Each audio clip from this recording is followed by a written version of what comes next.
시간에 함께 일어나셔서 우리 하나님 말씀을 같이 읽어보도록 하겠습니다. 우리에게 주시는 말씀은 신약성경 로마서 1장 16절부터 17절까지의 말씀을 드리겠습니다. 한 목소리로 같이 하겠습니다. 내가 복음을 부끄러워하지 아니하노니 이 복음은 모든 믿는 자에게 구원을 주시는 하나님의 능력이 되나 먼저는 유대인에게로 그리고 헬라인에게로다. 복음의 하나님의 유리가 나타나서 믿음으로 믿음에 이르게 하나니 이렇게나 오직 유리는 믿음으로 말미암아 살리라 와 같으니라. 아멘. 잠깐 기도하겠습니다. 거룩하시고 복되신 하나님, 당신의 사랑하는 자녀들 백성들 이곳에 모으시고 함께 예배하며 함께 주를 찬송하며 함께 주의 말씀을 듣게 하여 주시니 감사합니다. 오늘 하나님 아버지, 저희들의 영의 길을 열어주셔서 우리들의 영의 문을 열어주셔서 먼저 나의 죄를 보게 하시고 나의 죄를 구원하시기 위해서 십자가에서 피 흘리신 예수님의 십자가의 은혜를 다시 한번 보며 깨닫는 은혜의 시간 되게 하여 주시옵시고 그 뒤에서 역사하신 우리 하나님의 영광을 볼 줄 아는 하나님의 은혜를 또한 경험하는 그러한 저희들 이 시간 될 수 있도록 도와주시고 하나님의 말씀이 들려지는 시간이 되게 도와주시옵소서. 오늘 성경의 여자 마틴 루터를 통해서 역사하셨던 하나님에 대해서 함께 나눌 때에 하나님 부족하고 연약한 사람이었지만 말씀에 붙들리고 복음에 붙들리고 참된 구원의 확신을 가지고 복음을 증거하며 나아갔을 때 어둠의 세상이 또한 바뀔 수 있었던 것처럼 하나님 저희도 부족하고 연약하지만 내 힘과 내 능력으로는 할 수 없지만 내 안에 주님께서 오셔서 성령으로 오셔서 복음을 주시고 구원의 또한 은혜를 주신 그 은혜에 감사합니다. 우리가 생명의 복음을 전할 때 그 복음이 빛이 되어 어둠 속에 있는 영혼들을 빛으로 인도할 수 있는 능력이 그 속에 있음을 믿사오니 주님 저희를 믿음으로 말씀으로 성령으로 충만하게 하여 주시옵소서. 하나님 또한 우리가 드릴 예물을 하나님 기쁘게 받아 주시옵소서. 여러 가지 형편과 저희 상황 속에서 또 최선을 다해서 고백하여 드리는 예물이오니 하나님 나라 확장에 귀하게 쓰임받는 예물 되게 하시고 예물 드리는 손길마다 하늘의 신령한 것들로 채워주시고 그 믿음을 받아 주시옵소서. 감사드리며 이 모든 말씀 우리를 구원하시고 우리를 위해 죽으시고 구원하시고 승천하시고 이제 다시 오실 우리 주 예수 그리스도 이름 받들고 간절히 기도하옵나이다. 아멘. 자리 앉으시기 바랍니다.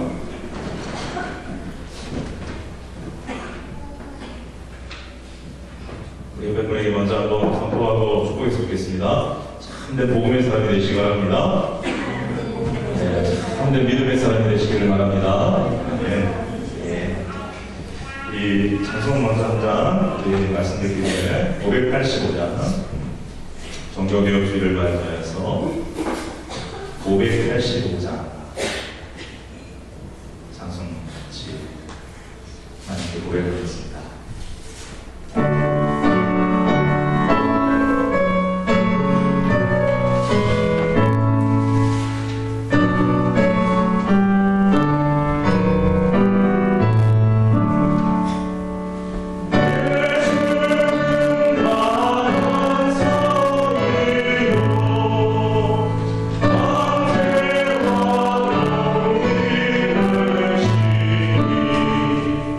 Good.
예수님은 어제나 오늘이나 영원토록 동일하시니라. 그 예수 그리스도는 오늘도 우리에게 동일합니다.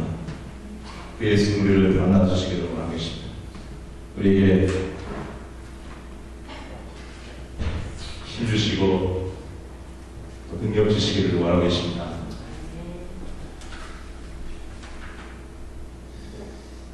저는 제 자신이 더욱더 변화되어서 정말 귀하게 쓰임받는 모습을 늘 상상합니다. 저는 여러분들도 그 주님의 은혜 안에서 변화되어서 주님 앞에 귀하게 쓰임받게 되는 그런 것들을 상상하고 그런 은혜를 갖게 되라고 기도하고 믿음으로 나아가는 저와 여러분 되기를 바랍니다. 여러분 오늘은 종교개혁 501주년이 되는 주일입니다. 1517년 10월 31일 독일의 비텐베르크 대학의 신학 교수였던 마틴 루터가 비텐베르크 교회에 당시 캐톨릭이 특별히 면접을 통해서 범죄하고 있었던 하나님의 말씀에 대한 범죄에 대해 총 99개 주의 반문을 내걸면서 종교개혁은 시작되었고 그것은 마침 그때 발견된 구텐베르크의 빈세기의 발견을 통해서 활자화되어가지고 전 인류에게 퍼져버리게 그래서 뜻하지 않고요. 물론 루트가 그런 것을 의도를 했는지 안 했는지는 잘 모르지만 단지 그는 일단은 그 복음이 왜곡되고 구원의 복음이 왜곡되는 그 사실에 대해서 이건 아니다라는 신학적 양심을 가지고 여기에 대해서 교황청의 답을 듣기를 원했던 그러한 젊은 그러한 믿음의 용기의 결단이었던 것이죠. 그것이 큰 작은 성냥불 하나가 온 산을 태우듯이 그러한 개혁의 불길이 전 유럽을 덮게 될 줄은 아마 그도 몰랐을 것입니다. 그래서 오늘날 변질되었던 복음, 변질되었던 기독교가 다시 성경으로 다시 초대교회로 돌아가는 역사가 이 루터를 통해서 일어난 데도 가만히 아니기에 우리는 종교개혁자 같은 들을 대표적인 종교개혁자라고 봅니다.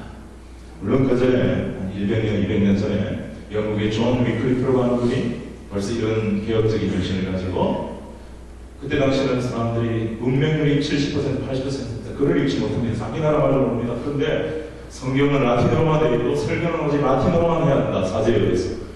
그러면 자기 나라 말도 읽지 못하는 분들이 라틴어를 무슨 수로 읽으며 무슨 수로 알아들으며 그 설교에 무슨 은혜를 받으며 신앙생활을 다 그렇게 했단 말입니다.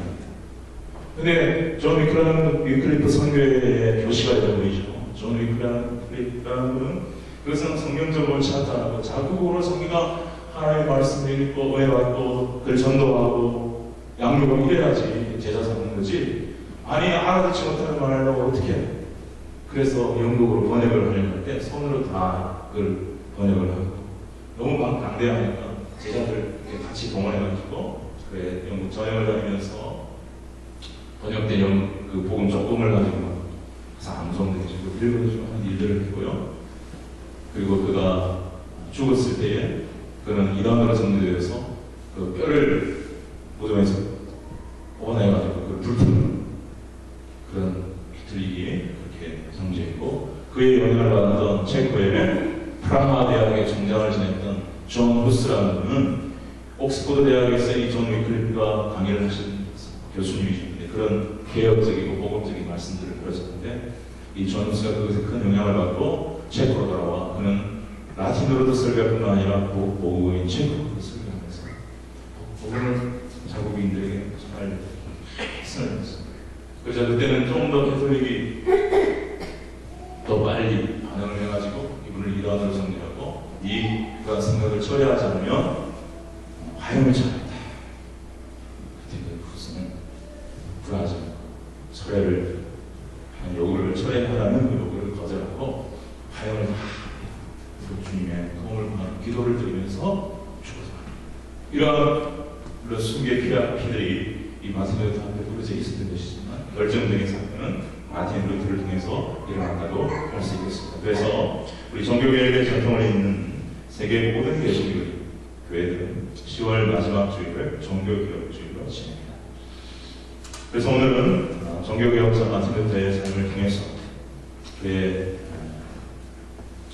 그가 받은 은혜를 통해서 왜 그렇게 그가 순교를 각오하고 그런 개혁, 그러한 복음을 포기하지 않았는가 하는 그런 배경들을 우리 잠깐 살펴보면서 오늘 우리에게 주시는 부분을 찾아보도록 하겠습니다.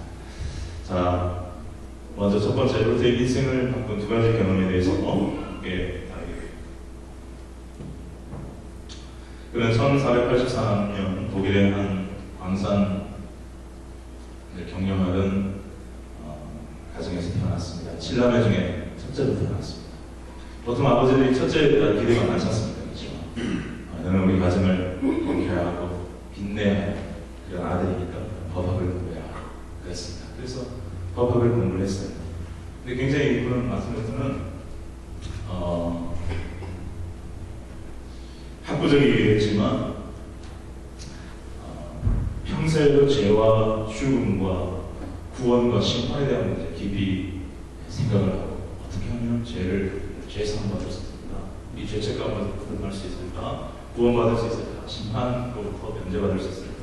이러한 사색을 깊이 하였던 사람이었습니다. 법학을 하고 어느 날 친구와 함께 1505년 22살 되었던 해에 친한 친구 한 명과 어떤 길을 걸어가게 되어 있었어요.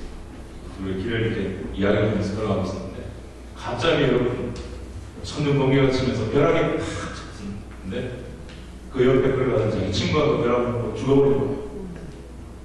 자기가 맞아 죽을 수 있었는데 친구가 자기도 죽을 수 있고 친구도 죽을 수 있는데 어쨌든 자기는 살고 이 친구는 죽었던 거예요. 그때 그는 너무나 극심한 죽음의 공포를 겪었어요. 이렇게 갑자기 죽을 수 있는 거구나. 그러면서 그는 그때 독일의 캐톨릭의 강부들을 수호하고 지켜주는 수호신으로서 성안나라는 수호 승인이 있었다고 합니다. 그 승인에게 기도하는 기도를 캐톨릭은 지금도 하고 있는데요. 너무 죽음의 공포에 빠졌던 그는 그렇게 고백을 했다고 합니다. 성안나여 살려만 주신다면 제가 평생 수도사가 되겠습니다. 하나님 위해서 하겠습니다. 그렇게 서원을 합니다. 그리고 2주 동안 깊이 고민하고 한 후에 아버지 허락도 없이 그것은 수도원으로 들어가서 캐톨릭 사제, 그러니까 신부전에 가정으로 들어갔습니다. 거기서 그는 열심히 신학 공부를 했고 열심히 엄격한 수도원의 보행과 훈련을 받았습니다. 엄격한 수도원의 보행과 훈련, 금식 기도와 또 긴 기도와 고행과 또 선행 이런 것들을 하면 마음속에 있는 죄책감이 사라질 줄 알았습니다. 마음에 있는 죽음의 공포가 떠나갈 줄 알았습니다. 그러나 아무리 몇 년을 해도 그러한 보행과 훈련을 통해서 그가 그렇게 그리워했던 마음의 평화, 마음의 기쁨, 마음의 자유, 구원의 확신은 오지 않았습니다. 죄책감도 사라지지 않았습니다. 선행을 하고 보행을 하면 그때는 좀 정말 또 조금 돌아서면 마음에 또 어둠이 들어오고 또 사람 사는 데니까 또 관계가 있기 때문에 또 미워할 수도 있고 이렇게 자꾸 들어온다. 그러면 또 절망하고 나는 아닌가. 지금 우리 성도님들도 제가 가끔 상담하다 그런 고백을 하는 분들이 정말 아주 가끔 있을 때였어요. 목사님, 제가 구원받은 게 맞나요? 구원받는데 왜 자꾸 이렇게 마음에 어둠이 있고요? 자꾸 미움이 있고 죄가 들어오나요? 그게 본성이 살아있기 때문에 우리 죽을 때까지 그래서 말씀을 듣고 성령을 접수한 성화의 과정을 걸어가고 있는 인생인 줄 믿습니다. 그래서 루터가 우리는 용서받은 죄인으로서의 의인이다. 우리가 완벽한 의인이 갑자기 되는 게 아니다. 그리고 성화를 거쳐 가야 된다는 건데 나중에 얘기를 하죠. 그래서 그러나 어쨌든 이 죄의 문제, 어렵게 되는 문제, 운의 문제, 이 문제를 깊은 고민을 너무너무 많이 했는데 다행히 그 어거스틴 수도원의 원장이었던 요한 슈타프처라고 하는 분이 그를 눈여겨보고 아주 학구적일 뿐만 아니라 굉장히 영적으로 예민하고 그 구원의 문제에 대해서 고민하는 것을 알고 하나님은 심판하는 공의의 하나님일 뿐만 아니라 예수님을 통해서 사랑을 보여준 사랑의 하나님, 은총의 하나님이시다는 것을 가르쳐주면서 그 은총의 하나님도 의지하고 그쪽도 자꾸 바라봐라. 너를 정죄만 하고 심판만 하는 절대 아니다. 그렇게 가르쳐 주었습니다. 그래도 아직 예수님을 통한, 십자가를 통한 구원의 확신이 없었던 마틴 진정한 마음의 평화를 찾지 못하고 수도 원장의 추천을 받아서 그 이웃에 있던 위텐베르크 대학에 들어가 성경을 공부하고 신학을 공부해서 신학 교수가 되게 됩니다. 1511년 위텐베르크 대학의 교수가 되고 1513년부터 시편과 로마서 등의 강의를 하게 됩니다. 자, 이제 그는 시편과 로마서 굉장히 깊이 있게 연구를 하기 시작합니다. 그러다가는 시편과 로마서의 두고도에 부딪히게 됩니다. 바로 그것이 먼저 시편 71편 2절 말씀이고 오늘 읽은 로마서 1장 17절 말씀입니다. 먼저 시편을 우리 같이 읽어보도록 하겠습니다. 시작. 주의 의로 나를 건지시며 나를 구원하소서. 이런 구절이 있습니다. 주의 의로 나를 건지시며 나를 구원하소서. 하나님의 의는 무서운 심판하는 공의로 알고 있는데 어떻게 그 하나님의 의로 나를 살리시고 건지시고 나를 구원해달라고 기도하는 거지? 도대체 여기에 말씀하고 있는 의는 무엇인지 그런 고민이 그에게 생겼어요. 그리고 로마서 1장 17절에 보면 복음에는 하나님의 의가 나타나서 하나님의 공의는 뭔가 율법적이고 심판적이라서 복음하고는 조금 관계가 없을 것 같은데 어떻게 복음에 하나님의 의가 나타나고 있다고 말씀하고 있지? 도대체 이 의는 무엇인지 그렇게 고민을 하게 되었습니다. 되어들으시죠. 도대체 이 의는 어떤 의일까? 이 의는 어떤 의일까? 굉장히 고민을 많이 하게 되었습니다. 그러다가 위텐베르크 대학에 한 기도탑 같은 것이 있었습니다. 그 기도탑에 올라가서 시간을 정해서 기도하고 말씀 묵상하고 했는데 어느 날 말씀을 펴놓고 기도를 하면서 이 본문을 다시 한번 깊이 생각하게 되었습니다. 기도하게 되었습니다. 그런데 그때 이 본문이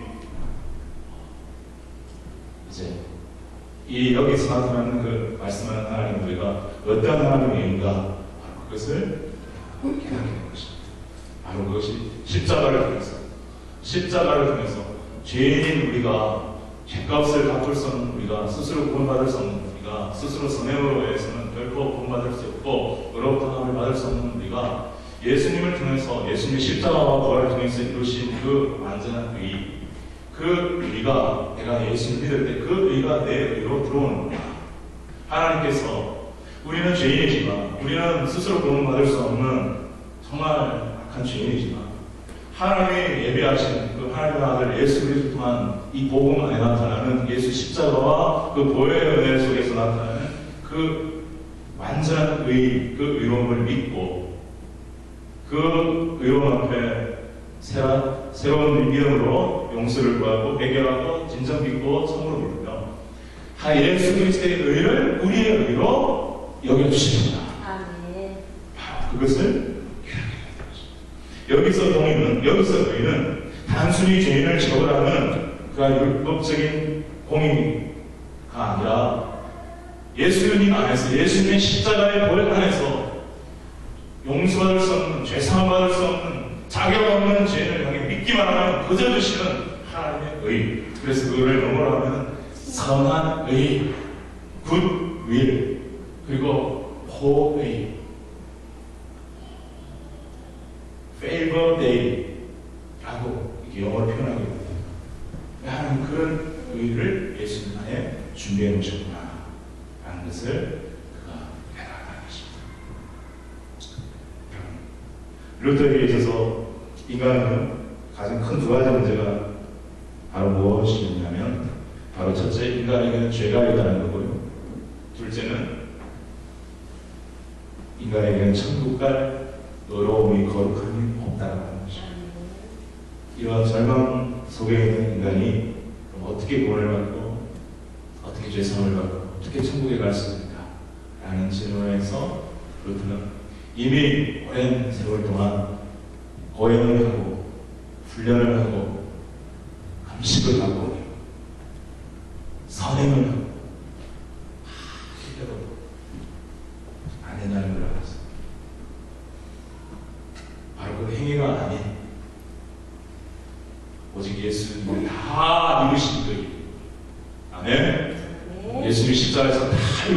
저희를 믿는 믿음으로 의롭다함을 받고 구원에 이르게 된다는 이 사실을 알게 된 것입니다.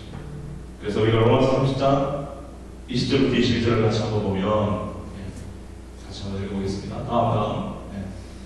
그러므로 율법에 같이 읽겠습니다. 시작. 그러므로 율법의 명의로 앞에 의롭다 하심을 얻을 육체가 그렇지 않습니까? 여러분, 우리가 율법의 명의로 하나님 법을 지켜서 선행을 해서 의롭다함을 얻을 육체가 이 땅에 있는 말입니다. 아무것도 없다는 것입니다. 율법으로는 죄를 깨달으리라. 읽겠습니다. 이제는 율법 외에 하나님의 한 의가 나타났으니 곧 예수 그리스도를 믿음으로 말미암아 모든 믿는 자에게 미치는 하나님의 의리 차별이 없느니라.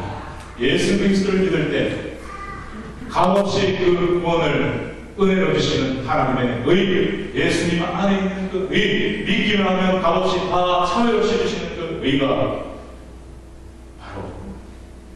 바울이 깨달았던 구원이었고, 또한 루터가 깨달았던 구원이었던 것이죠. 계속해서 우리는 이 말씀 한번 읽어보겠습니다. 로마서 1장 5장 1절, 로마서 5장 9절을 같이 읽어보겠습니다. 시작. 그러므로 우리가 믿음으로 의롭다 하심을 받았으니 하나님과 더불어 화평을 이루자랬고요. 로마서 5장 9절 읽겠습니다. 시작. 그러면 이제 우리가 그의 피로 말미암아 의롭다 하심을 받았으니 무엇으로? 그의 피로. 무엇으로? 예수님을 흘리신 피로. 그 죄 없는 분이 죄인된 우리를 위해 흘려주신 그 피로 말미암아 그의 완전한 신뢰가 우리가 믿을 때 우리에게 와서 우리가 의롭다함을 받게 되었으니 이제 또 그로 말미암아 진노하신 저 심판에서 구원을 받는 때가 되었다고 말하는 것입니다. 이렇게 루터는 이 한날의 탈의 경험을 통해서 그동안 그가 고민해왔던 이 구원의 문제, 한 구원의 문제를 말씀을 통해서 깨닫게 되는 것입니다. 구원의 확신을 갖게 되는 것입니다. 정말 그렇게 오랫동안 성경을 읽고 신앙생활을 했지만 진정한 마음의 기쁨과 구원의 확신과 평안과 자유가 없었는데 그날 예수님을 인격적으로 만나게 된 것입니다. 그래서 마음의 기쁨과 평안과 자유가 없고 정말 십자가에서 나를 위해 죽으신 예수 그리스도에 대한 한없는 은혜, 그리고 그 예수를 보내신 하나님에 대한 뜨거운 사랑으로 내 가슴이 뜨거워서 죽으십니다. 여러분, 이런 상황 속에 있었던 루터였습니다. 그런데 지금 바깥에 그 거대한 유럽을 다스리고 있었던 이 캐톨릭 교회 로마 교황청은 계속해서 더욱더 안 좋은 길을, 반대되는 길을, 복음의 반대 길을 가고 있었습니다. 두 번째 제가 여러분과 함께 나누고 싶은 것은 종교개혁의 출발과 전개 과정인데요. 먼저 배경을 잠깐 들여다보면 당시 중세 유럽을 캐톨릭 교회는 정치적으로, 종교적으로 지배하고 있었다는 걸 가능했습니다. 거의 교황들이 자기의 밑에를 정리했습니다. 그러나 그들은 엄청난 권력과 부를 소유하고 있었지만 심각하게 타락해 있었습니다. 당시 교황은 레오 10세 교황이었는데요. 레오 10세 교황은 얼마나 사치스러운 생활을 좋아했는지 엄청난 사치스러운 생활을 했는데 교황청의 재정이 바닥나자 그 캐톨릭 신부, 사제, 그 성직을 돈으로 매수를, 돈을 많이 주는 사람이 있으면 그 직업을 맡기는 거죠. 그 직임을 맡기는 거죠. 그리고 또한 화려한 걸 너무 좋아해서 여러분 지금도 로마하면 그 웅장한 성 베드로 성당 좀 가보시지 못했지만 성 베드로 성당을 건축하기로 하고 그 건축을 위해 천문학적인 건축 자금이 들어가니까 그 건축 자금을 마련하기 위해서 면죄부를 하기 시작합니다. 면죄부는 원래 십자군 전쟁 때 일어나기 시작했는데요. 십자군 전쟁에 참여하거나 교황청 건축에 큰 금액을 내면 그 금액에 따라서 자기의 죄와 가족의 죄까지 다 사함받을 수 있다라는 것을 사함받는다, 상 받았다라는 것을 증명해주는 증서가 바로 면죄부였습니다. 그런데 이 면죄부가 레오 10세에 와서 베드로 성당 건축을 위해서 대대적으로 판매가 되게 되었던 것입니다. 이 면죄부는 연옥 사건과 연결이 되어서 사람들에게 이렇게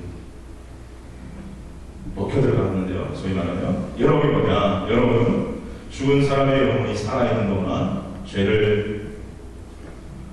살아있는 동안 지은 죄를 씻고 천국으로 들어가기 위해 천국 들어가기 전에 일시적으로 머무는 장소가 연옥이라고 것을 가르쳤습니다. 그래서 죄질이 나쁜 사람들은 바로 지옥으로 들어가고 믿음이 정말 탁월하게 좋고 선행을 잘하는 사람들은 바로 천국으로 들어가지만 대부분의 사람들은 애매모호하기 때문에 다 연옥에 먼저 갔다가 천국에 갈 수 있다 이렇게 생각을 했습니다.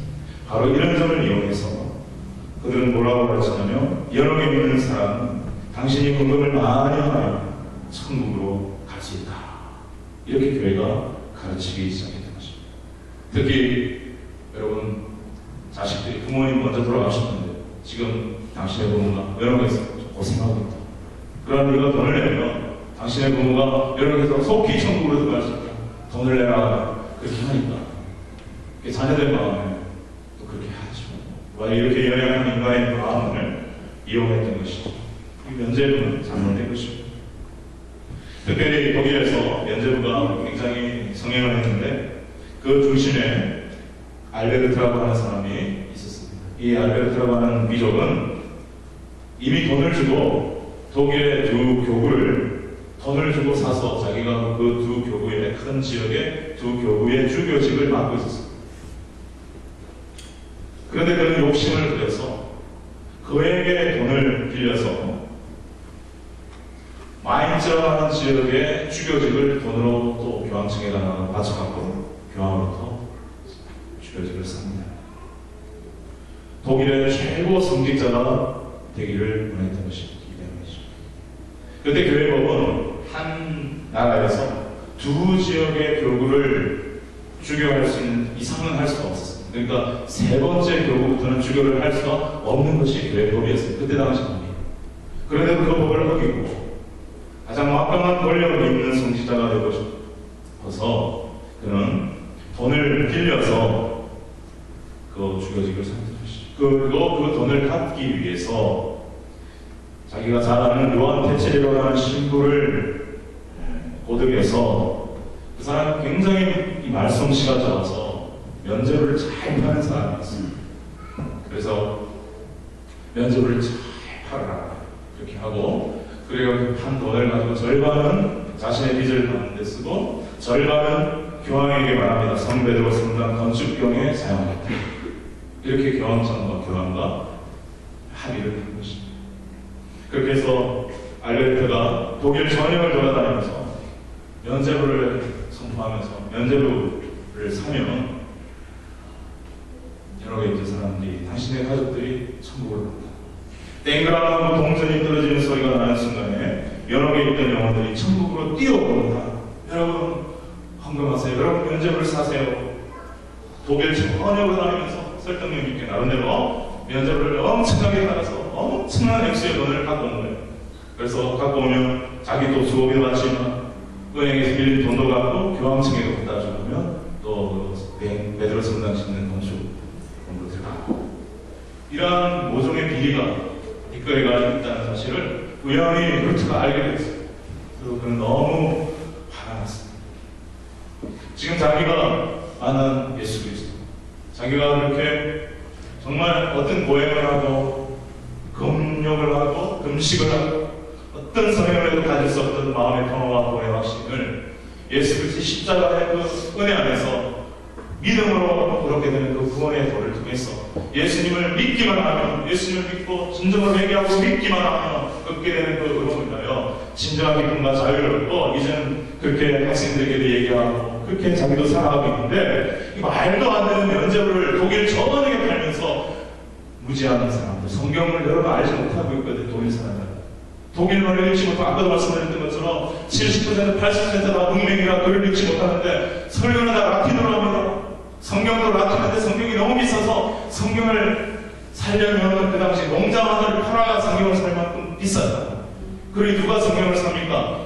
귀족이나 왕이나 큰 교부, 주교나 회상 겨우 성경을 합니까? 성경을 볼 수 있는 기회도 없는 이런 사람들의 무지를 이용해서 돈을 뽑아 먹으려고 그런 연옥이라는 사상과 면죄부를 갖다 붙여가지고, 여러분 가톨릭이 당시에 그래서 성경을 못 읽게 하는 것도 참 잘못이지만, 성인 숭배라는 것도 했거든요. 믿음이 좋은 사람들이 죽으면 그분들이 수호 성민이 될 수도 있고, 하늘에서 예수님 보좌 앞에 있는데 우리가 그분께 잘 보이고 그분께 기도하면, 그분이 기도하면 기도를 잘 들어준다.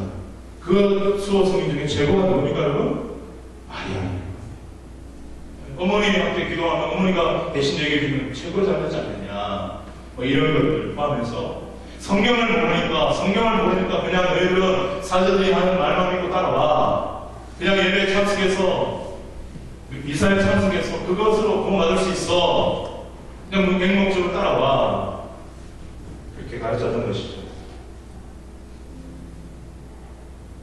깨닫게 된 그것은 상황들을 바라보면서 정말 가슴이 아팠습니다. 성경을 보면서 초대교회가 어떤 교회인지를 알게 되었습니다. 초대교회와 지금 교회가 너무 다르다는 것을 알게 되었습니다. 그러면 지금이 맞느냐, 성경의 초대교회가 맞느냐? 당연히 여러분, 성경이 맞는 줄 믿습니다. 여러분. 로마 가톨릭 교회는요, 지금도 교회의 전쟁과 교회의 권위가 성경보다 위에 있다고. 그리고 교황은 무하다고 합니다. 교황은 절대 신학과 신앙의 일에 있어서는 틀리지 않는다고 합니다. 종교 회의는 틀리지 않는다고 합니다. 성경보다 높다고 말합니다. 그렇지 않습니다.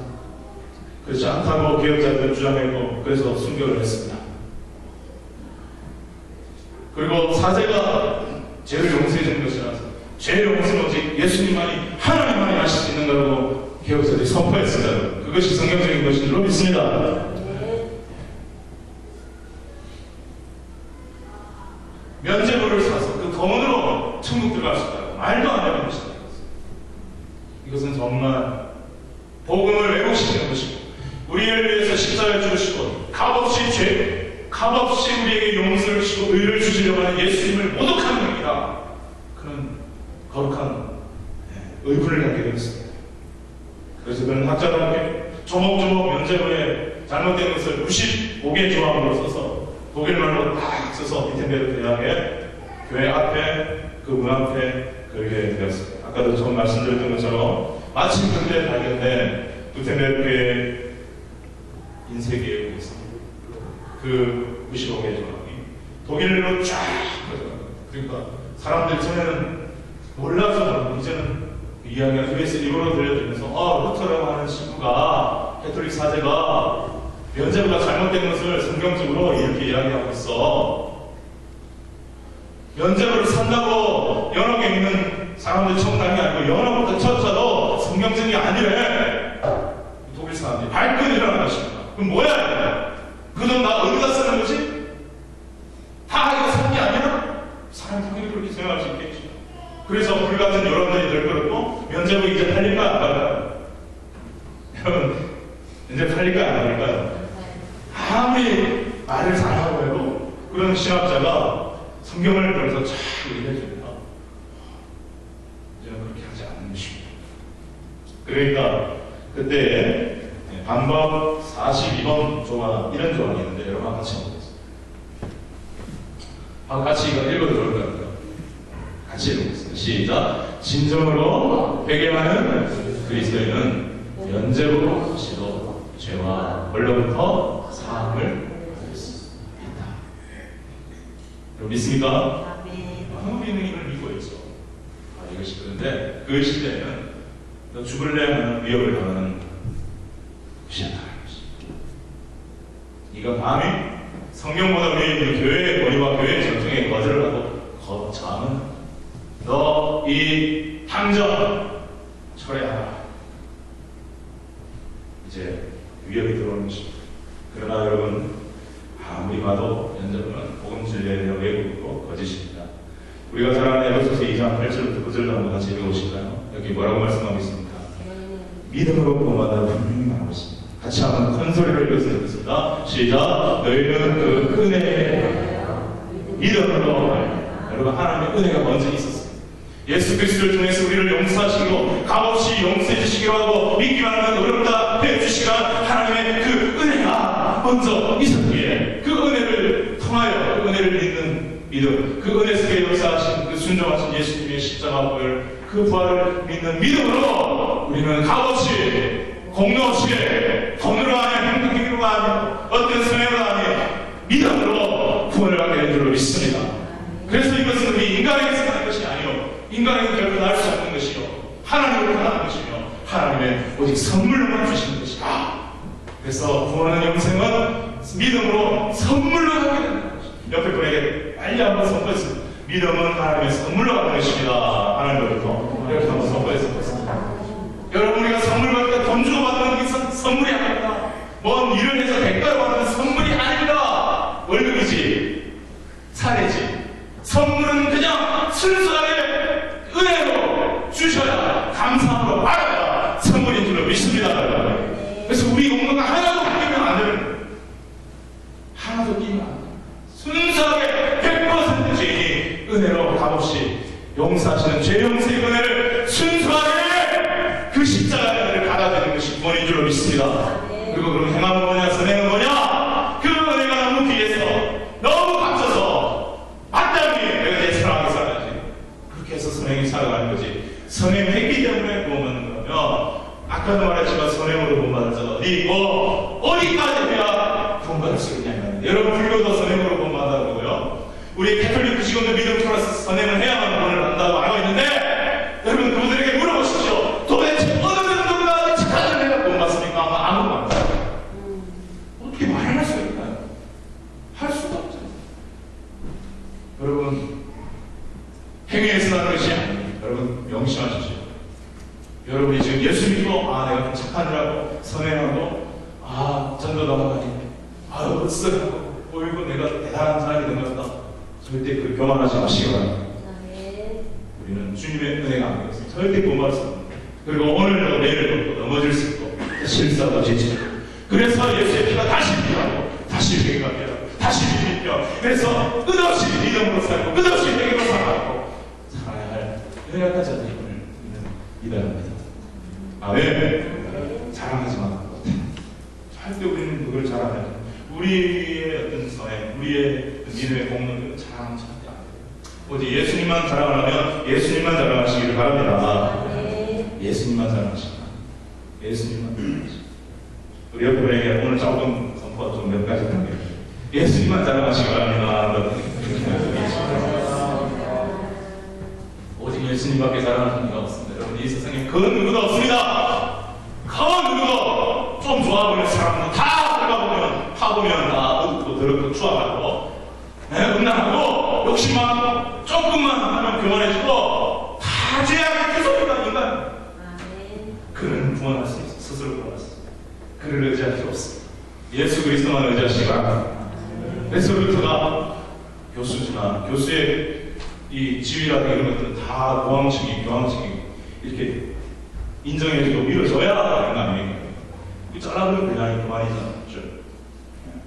그런데 그런 선택을 해야 했어요. 예수님이냐, 참복음이냐, 아니면 캐톨릭의 힘이냐, 거짓복음이냐. 여러분 같으면 뭘 선택하시겠습니까? 당연히 우리는 루터의 이 제자들이라고 해야 되나 모르겠지만 루터의 영향받은 사람으로서 예수님 편에서고 참복음 편에서는 저와 여러분 되기를 바랍니다. 그런데 캐톨릭 교회는 힘이 있고 권력이 있으니까 그 힘을 통해서 분노하면서 위협을 하고 철회하라고, 너 감히 교회에 대야 되냐고, 너 악기도 이제 끝났다, 너 목숨은 보장할 수 없다. 그리고 그의 선배를 통해서, 선배 교수님들을 통해서, 학장님, 총장님을 통해서 설득하라고 했지만, 이미 루터는 예수님을 만난다. 이제 내가 사는 내가 아닙니다. 내 안에 그리스도라. 사나 죽으나 나는 내 것이 아니고 오직 그리스도의 것이다. 내가 평생 죄 문제를 고민하면서 내 친구가 벼락 맞아 죽었을 때 나도 죽을 수 있어. 한 사람. 이 죄 문제를 어떻게 하면 해결할 수 있을지 모르고 고민하고 번민하고 금식하고 기도하고 선행을 해도 해결할 수 없는 이 죄 문제를 나는 몰랐다. 나는 캐톨릭의 그 가르침을 받고 믿음 플러스 선행인 줄 알고 열심히 선행을 했지만 안 되는데 성경을 보니 복음을 보니 예수님이 너희는 아무것도 아니야. 내가 너희를 위해 십자가에 들린 피 믿고 회개하고 나오기만 내가 다 그냥 용서해 줄게. 내가 너희를 어렵게 해줄게. 라고 예수님이 그렇게 해주시면서 나를 위해 죽어주셨다. 그리고 부활 성경을 주시고 내가 지금 교수자니 이거에 연연하 내 출세에 연연해서 내가 이걸 다시 버렸단 말이야. 아니야, 나 그럴 수 없어. 이제는 어떤 왕이 처리하라 해도 안 됩니다. 근데 그런 분명한 모습, 그리고 학자로서 복음을 적용해서 이렇게 토론하고 하는 모습을 독일 사람들이, 당시 교황청이 전 유럽을 지배하는 걸 독일 사람들이 자존심이 있어가지고 싫어해요. 근데 이 루트가, 젊은 루트가 이렇게 왕 앞에서도 신성을 가지고 칼을 오세라는 왕 앞에서도 당신의 말을 들을 수 없다. 나는 예수님이 당신보다 높다. 이렇게 막 하고 하니까 마음이 너무 많아. 프리드리히라고 하는 이 제후가 있었는데 이 제후가 루트를 보호하기로 결정하고 이제 왕이 그렇게 명령을 했지만 철회하라고 명령했지만 그걸 거절하자 죽일 수는 없고 저거 죽이면 백성들이 불가치를 해서 나라 바꾸고 독일 바꾸고 추가 명령을 내려버렸어. 추가 명령을 받으면 이제 떠나가는데 그에 누가 와서 죽여버려도 아무 상관이 없는 상황이 되어버리고 그의 목숨은 나라 앞에 촛불 같은 목숨이 되었어. 그때의 브리들이 제가 사람들을 보면서 말타는 갖고 검은 보자기를 팍 씌워가지고 그를 데리고 산으로 높이 시작했어. 그리고 바르트 브루크라고 하는 성에 아무도 지금 루트가 죽었는지 사람들 아무도 모르는 상황이 됐어요. 그래가지고 한 2년 가까운 생활을 은둔 생활을 하는데 이때 루트에게 브리들이 제가 제 독일어로 성경을 번역하셨어요. 그래서 신약 성경을 번역합니다. 아까도 말씀드렸지만 교황청에서는 일반인들은 성경을 절대 읽을 수 없도록 성경을 라틴어로만 읽어야 하고 사제들을 통해서만 보여야 한다는 이 무서운 법칙을 근기를 깨고 일반인들도 성경을 읽을 수 있도록 그런 신약 성경을 독일어로 번역을 해서 마침내 1520년 신약 성경이 독일어로 나왔고 1534년에 그 다음 보십시오. 1534년에 성경 전체가 독일어로 번역되게 되었습니다.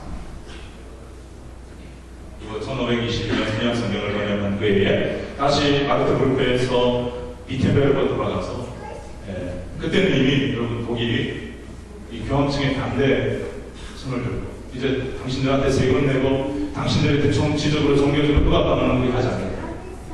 그렇게 나왔어.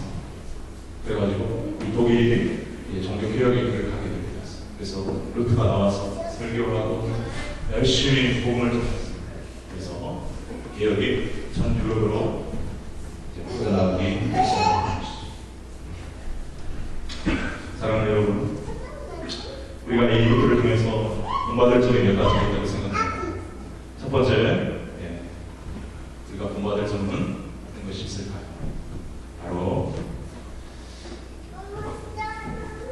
루트가 깊이 죄 문제에 대해서 고민했던 그러한 고민, 그리고 어떻게 이 죄를 해결할 수 있을까, 구원받을 수 있을까라는 것을 깊이 갈망했던 이 구원에 대한 갈망을 우리도 좀 배워야 될 점도 있습니다.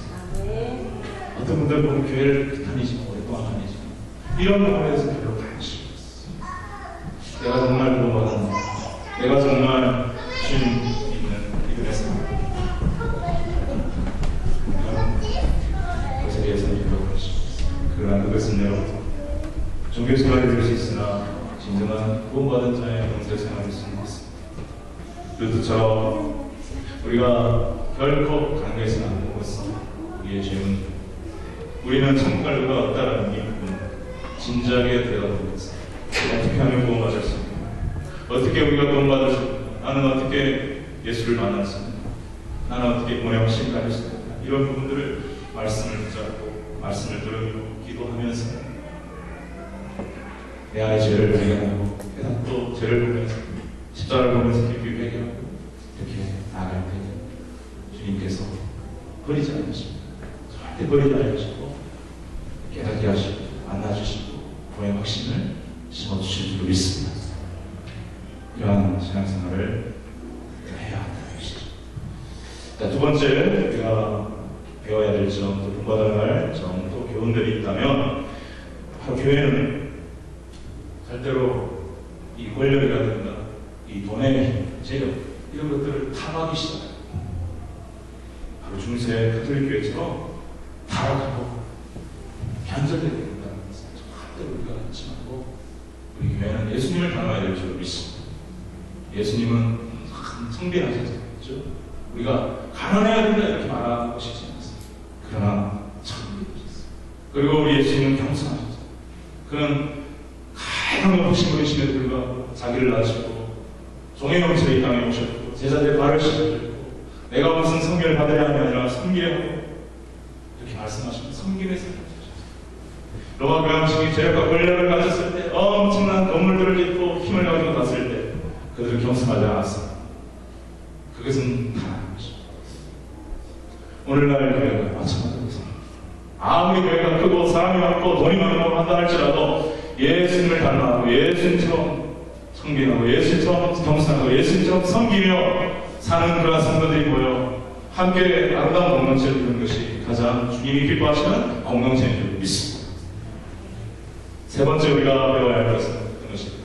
어떻게 보면 가장 중요한 것일 수 있죠. 바로 왜곡된 구원관을 바로잡아야 하는 것입니다.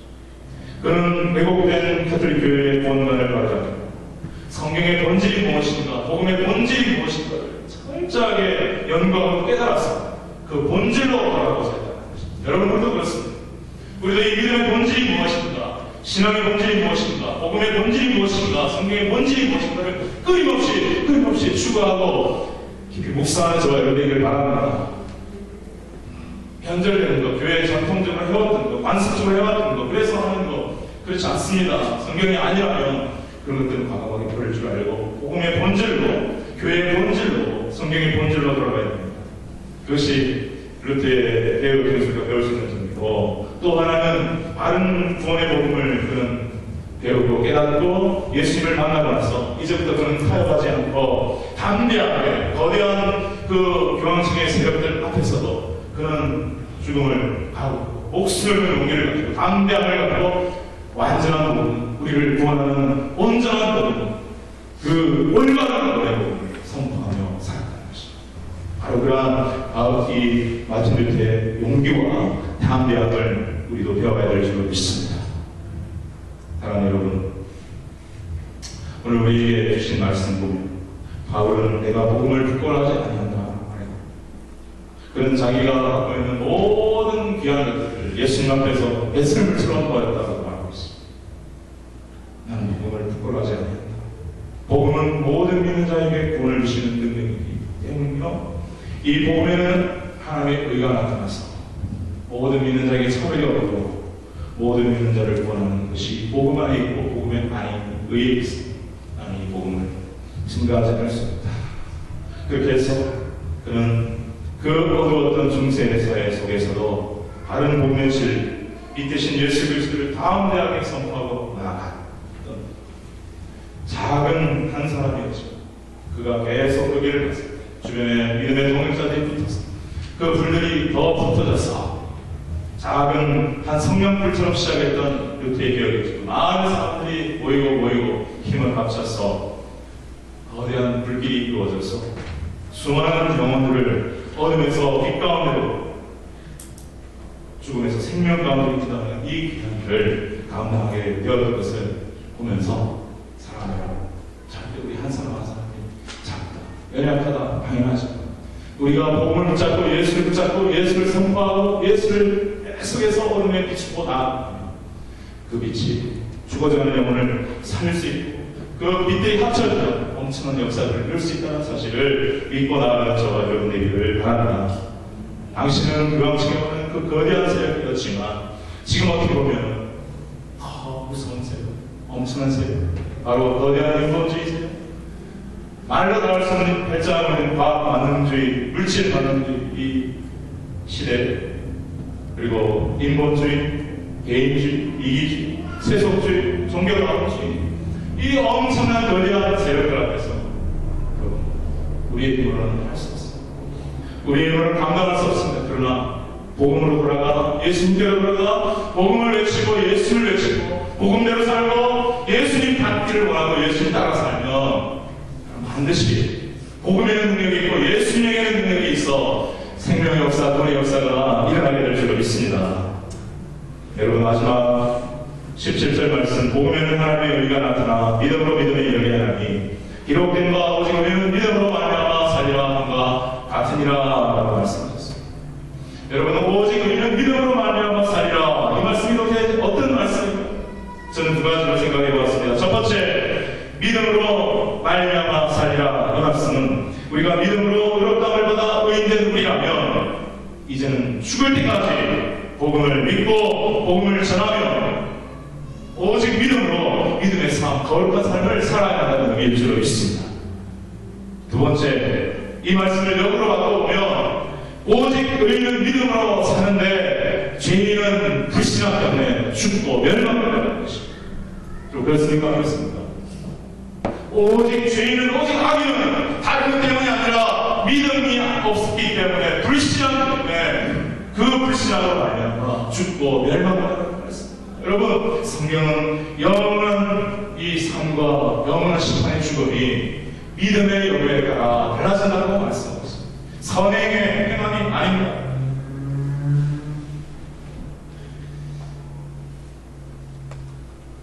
물론 참믿음은 참믿음의 삶을 수완하게 되어 있고 그 참믿음의 삶은 선행을, 거룩한 삶을 반드시 살게 되어 있습니다.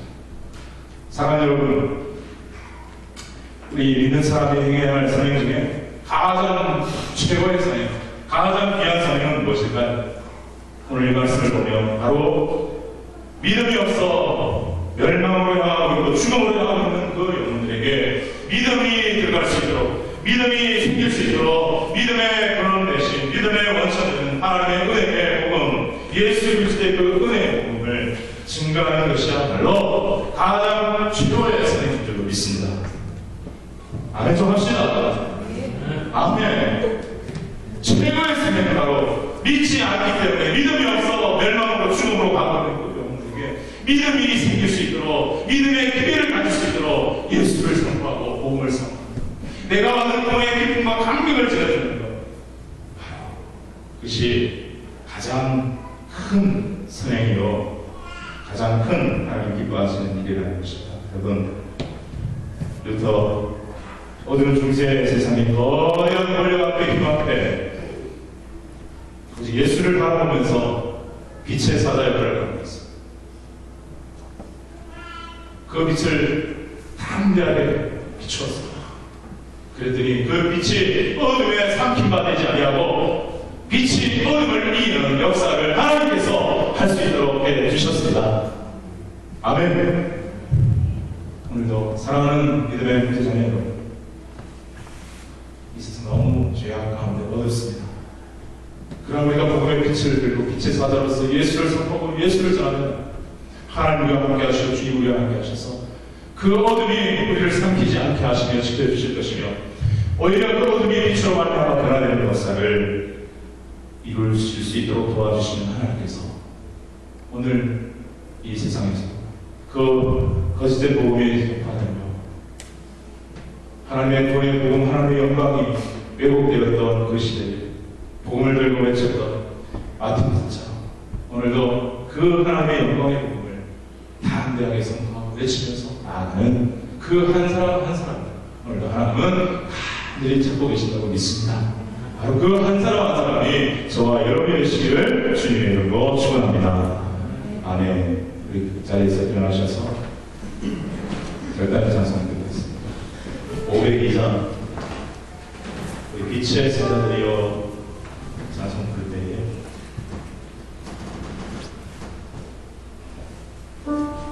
우리 이 찬송의 가사를 깊이 생각하면서 참으로 어둠 속에 있는 오직 의인은 믿음으로 살리라 하지만 오직 죄인들은 불신앙 때문에 죽어가고 있습니다. 가장 큰 그들의 멸망의 원인은 믿지 않는 오직 어둠이 누리고 있습니다. 멸망한 날에서 죄를 죄로도 알고 있지 못하고 있습니다. 지난주에 말씀드렸던 것처럼 헤로디아와 빌립 그 헤롯 왕실 세상의 권력과 재물과 온갖 죄악 속에서 살아가고 있는 어마어마한 사람들이 있습니다. 그 어둠 속에 살아가는 사람들에게 빛을 비춰줄 수 있는 구원을 줄 수 있는 것은 오직 예수 그리스도밖에 없습니다. 그 예수 그리스도를 증거할 때 우리는 빛의 사자의 역할을 감당하게 될 줄 믿습니다. 어둠을 물리치는 빛의 용사, 주님의 귀한 용사가 될 줄 믿습니다. 이 찬송이 힘있게 같이 찬송하면서 우리 빛의 사자를 살겠습니다. 주님 우리를 도와주시옵소서. 별다른 마음으로 찬송하도록 하겠습니다.